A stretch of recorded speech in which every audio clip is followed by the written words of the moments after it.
দেখতে যে আমার থার্ড পারসন সিঙ্গুলার নাম্বারের কথা মনে পড়ে গেল, আমার প্রথম সিনেমার কথা মনে পড়ে গেল।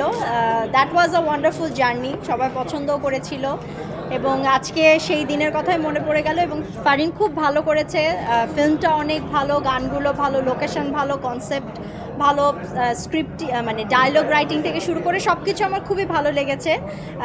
যিনি ডিওপি, যিনি চিত্র মানে পুরো বিষয়টা ভিজুয়ালি কি বলবো, যিনি ডিওপি ছিলেন আর কি, খুব গুছিয়ে কথা বলতে পারি না, সরি, যিনি ডিওপি ছিলেন উনিও খুব ভালো কাজ করেছে। আমার ফ্রেমিং সেন্স থেকে শুরু করে সব কিছু খুবই ভালো লেগেছে। আর অভিনয়ের কথা না বলি, প্রত্যেকটা আর্টিস্টই আমার খুব পছন্দের অভিনয় শিল্পী। ছোট থেকে ছোট যারা ক্যারেক্টার করেছে, ছোট ছোট ক্যারেক্টারগুলো খুবই ভালো লেগেছে। ওয়ালটন ফ্রিজ কিনে অনেকের মতো আপনিও হয়ে যেতে পারেন মিলেনিয়াল, সেরা পণ্যের সেরা অফার।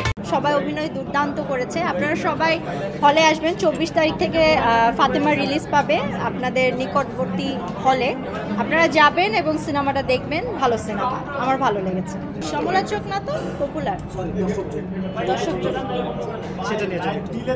আলহামদুলিল্লাহ খুব ভালো লাগছে। আফটার আ লং টাইম আমি নমিনেশন পেয়েছি পপুলার ক্যাটাগরিতে। নমিনেশন পেয়ে আসলে মনে হচ্ছে বাংলা মানে এখনও দর্শকরা আমাকে ভালোবাসে বা আমার কাজ ভালোবাসে, তাদের মনে জায়গা করতে পেরে আমার ভালো লাগছে। আই ডোন্ট নো, বাট যেটাই হোক না কেন আলহামদুলিল্লাহ, সেটাও আলহামদুলিল্লাহ, সব কিছুই আলহামদুলিল্লাহ। যে কোনো কাজের স্বীকৃতি পাওয়া বা দর্শকরা যখন পছন্দ করে, আসলে দর্শকদের জন্যই আমরা সিনেমা করি। তো আফটার আ লং টাইম পরে আমি একটা সিনেমা করেছি, দর্শকরা পছন্দ করেছে, আমাকে ভোট করেছে, আমি নমিনেশন পেয়েছি, খুবই ভালো লাগছে। পাশাপাশি সরোয়ারও নমিনেশন পেয়েছে, ওর অনুভূতিও আশা করছি ভালো। আমার পক্ষ থেকে আমারও তো খুবই ভালো লাগছে, এই আর কি। ইলহামের অনুভূতি কি? এখনো জানতে পারিনি, জানতে পারলে অবশ্যই আপনাকে জানাবো।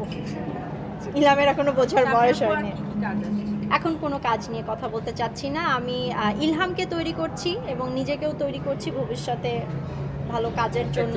কারণ নিজে তৈরি হলে হবে না, ইলহামকেও তৈরি করতে হবে, তাকেও বুঝতে দিতে হবে যে তার মা একজন কর্মজীবী মহিলা। সো দুজন নিজেকে এবং তাকেও প্রিপেয়ার করছি।